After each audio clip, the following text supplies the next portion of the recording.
In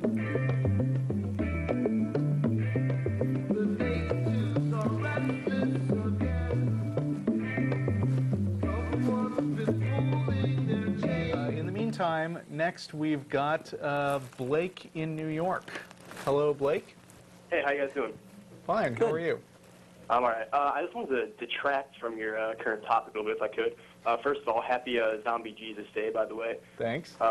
Now, I know you guys were talking a little bit about the transcendental argument just now, and I wanted to talk a little bit about the creation evolution debate. I know you guys talk about that a lot on the show, and I actually am myself an atheist, so I'm not, vouching for the Christians by any stretch of the imagination here. But I came across a semi-interesting piece of evidence for creation the other day. I was wondering if you guys could comment on it. It's about the, I believe it's one of the laws of thermodynamics. I'm not sure if you guys have talked about this yet already on your show. And what it basically says is that everything in the tangible world is in a constant state of decay. And evolution kind of contradicts that by saying that instead of getting, shorter, dumber, stupider, man is getting bigger, taller, better suited for their environment, or not necessarily man, just the whole of living things, and everything is getting better suited for the Earth, and that's not necessarily a state of decay. That's quite the opposite, actually. Okay, may I take this? Please. Because I love the second law of thermodynamics. Actually, people who say that the second law of thermodynamics states that everything winds down and decays do not understand the actual second law of thermodynamics.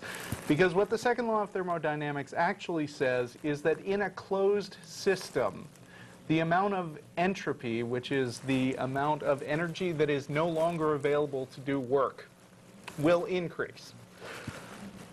The key factor here is the concept of a closed system. In other words, if you have like a source of heat sitting in a box that is closed and no heat can enter or exit the box, then eventually that heat will sort of dissipate and spread out throughout the box and no longer be sort of a focused source of heat. The Earth isn't a closed system. You might have noticed, notice if you walk out around noon on some days, that there's this big giant thing full of energy that is continuously beaming stuff down on the Earth.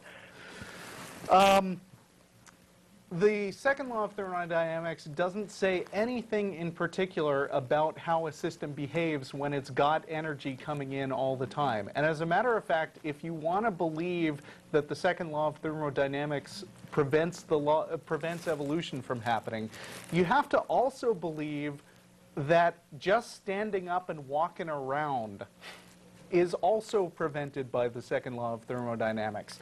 Because in a closed system, people tend to reach equilibrium with their environment, which means they reach the same state as the world around them, which is a condition technically known as dead.